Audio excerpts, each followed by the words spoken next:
I'm Luke Bowers, interviewing the boys behind Change, criticising their manifesto and seeing if they can explain the fatal flaws that pervade it. First off, we have the party leader, Hamish.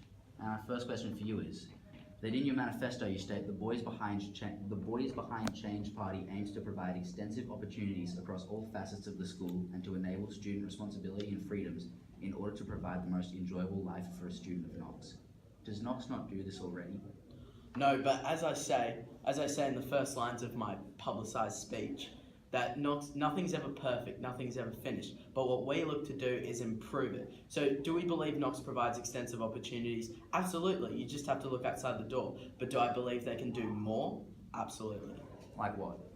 Like, as we say in our policy, say for cadets, right? Now, I'm in a situation, I'm in Pine Engineers Platoon. Now, we have a situation where senior candidates are being kicked out because there's simply not enough spots. There's not enough opportunity for them to do. So by reintroducing catering platoon, we bring more opportunity. And I think another thing with that is, say, something like a life skill like cooking, something that we'll all need to do. So we're introducing this to teach people life skills and more opportunities. And then if you're talking about the opportunities of freedoms, well, we believe in freedom of learning is what we're talking about there. So by unblocking Spotify, we believe it's increasing the freedom of how a student wants to learn. Now, in regards to Spotify, you say that without it, students have turned to using more distracting media such as YouTube, but YouTube has never been blocked, including during the time when Spotify was unblocked.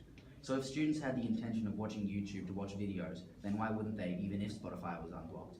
And if they do have the pure intentions of only listening to music, then why couldn't they use YouTube for that? Well, see, the problem that you have with YouTube, and I'm not saying YouTube should be blocked, I think YouTube is one of the best tools that we have at the school, but you see, it's not voluntary. If you go and watch a song, unless you have YouTube Red, which is a paid subscription service, if you go onto YouTube, you involuntarily get a video with that. And many students can be distracted in their younger ages. Probably year 10, this isn't a problem we're seeing, but our policy is trying to cover year 7 to 10. So you get that involuntary video. Whether what Spotify does is it's simply you're playing the song, and that's it. The video doesn't come with it. It's not involuntary, it's your choice. So it's putting more choice. Now, will it eradicate distractions? Absolutely not, but I think it will reduce it and it puts more onus on the student. So if the student goes and says, literally just want to listen to music, they can put on Spotify. And if the student chooses to use YouTube, well then they have to act responsibly and they have to face the consequences if they don't act responsibly.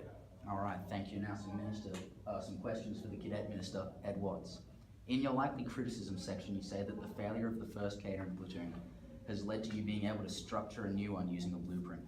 Can you give us a general outline of this blueprint? Well, I mean, previous faults were that the DSs weren't properly trained.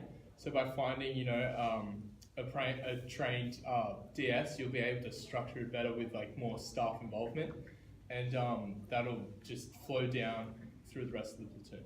Well, also can I say, as our manifesto outlines, we've also, before what happened in catering platoon, and I've heard from the sergeant, is basically what happens is they sat down in there and they watched, I think it was MasterChef or something like that. They didn't have a program in place. Whether now, as my Minister for Cadets said, we're going to get the DSs in with more experience, and then they can outline a plan. So as our plan states, it's going to take them through the basic skills, so basic cookery skills and basic requirements. So in the cadet field, health and hygiene is crucial.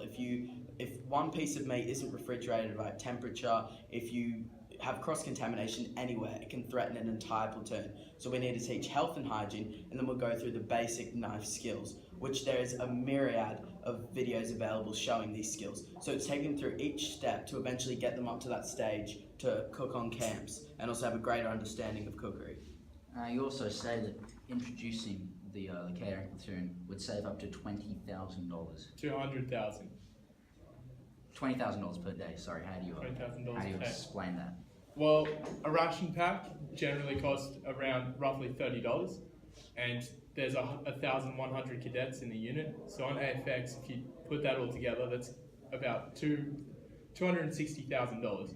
So it's obviously not going to be that total saving because if you have a catering platoon, you have to buy fresh food and stuff. So you minus about $60,000, you have $200,000 savings, which can be reinvested into making the unit more Provide better better opportunities. resources and opportunities for our other platoons within the unit. Have you calculated how much it would cost to fund the catering platoon? 60,000. That's And how did you reach that? Well, you said that, but how did you reach that calculation? Well, I was talking with Philippanica on a China tour, funnily enough, and Prior to this assessment taking place, yes, so you knew in advance that this would happen. I knew how much it would cost, and that's why I decided to make this a policy, because I knew how effective it would be for our unit.